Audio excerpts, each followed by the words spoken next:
இல்ல ஹேர் ஃபாலிக்கல்ல இருந்து ஹேர் வருது இல்லையா, அதை நம்ம மூணா டிவைட் பண்ணிக்கலாம். 3 ஸ்டேஜஸ் நம்ம பிரிச்சுக்கலாம். First stage anagen, okay. Second stage catagen, third stage telogen.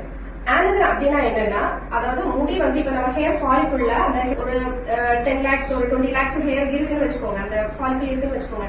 So அதுல 90% ஹேர் வந்து வளர்ற ஸ்டேஜ்லயே இருக்கும். ஓகே, நம்ம வளர்ற ஸ்டேஜ்ல இருக்கிற அந்த ஸ்டேஜ் தான் ஆனஜன் ஸ்டேஜ்னு சொல்லுவோம்.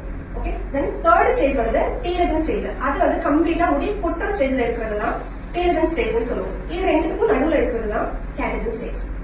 முடி கொட்டுதுன்னு சொல்லுவோம் இல்லையா, இது எப்படி நம்ம கன்சிடர் பண்ணுவோம்னா, ஆனஜன் ஸ்டேஜ்ல இருந்து தேர்ட் ஸ்டேஜுக்கு டைரக்டா போகுது அப்படின்னா, டைரக்டா தேர்ட் ஸ்டேஜ்ல செகண்ட் ஸ்டேஜுக்கு போகாம தேர்ட் ஸ்டேஜுக்கு போகுது அப்படின்னா அதை ஹேர் லாஸ் நம்ம கன்சிடர் பண்ணலாம். ஓகே, இந்த மாதிரி ஹேர் ஃபால் வந்து ஹேர் லாஸ் வந்து ஒரு சில ரீசன்னால நடக்கும். அதாவது ஜெனடிக் ப்ராப்ளமா இருக்கும், மெயினா ஜெனடிக் ப்ராப்ளம் இருக்கும். இது பாய்ஸுக்கு மேக்ஸிமம் இருக்கும். ஓகே, ஜெனடிக் ப்ராப்ளமா இருக்கலாம், ஏஜ் இதுவா இருக்கலாம்.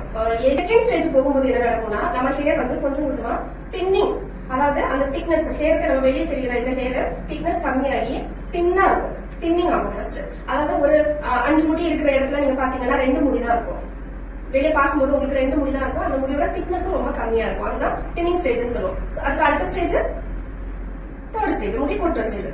ஓகே, ஸ்ட்ரெஸ்ஸுக்கும் ஹேர் ஃபாலுக்கும் சம்பந்தம் இருக்கு. ஓகே, ஸ்ட்ரெஸ்னால முடி கொட்டுதுன்னு சொல்லுவாங்கல்ல. சோ அந்த ஸ்ட்ரெஸ்னால எப்படி முடி கொட்டுதுன்னா, நம்ம பாடியில வந்து ஸ்ட்ரெஸ் ஹார்மோன் ஒன்னு இருக்கு, கார்டிசோல்னு சொல்லிட்டு ஒரு ஸ்ட்ரெஸ் ஹார்மோன் இருக்கு. இந்த ஹார்மோன் வந்து நம்ம ஸ்ட்ரெஸ் ஆகும்போது ஃபர்ஸ்ட் அஃபெக்ட் பண்றது வந்து டெர்மல் பேப்ல அந்த பிளட் வெசல்ஸ், நர்வ்ஸ் எல்லாம் போகுது இல்லையா, அதுதான் நம்ம பாடியிலேயே ரொம்ப குட்டியா இருக்கிற பிளட் வெசல். சோ அதை வந்து பிளாக் பண்ணிடும், கட் பண்ணிடும் ஃபர்ஸ்ட்.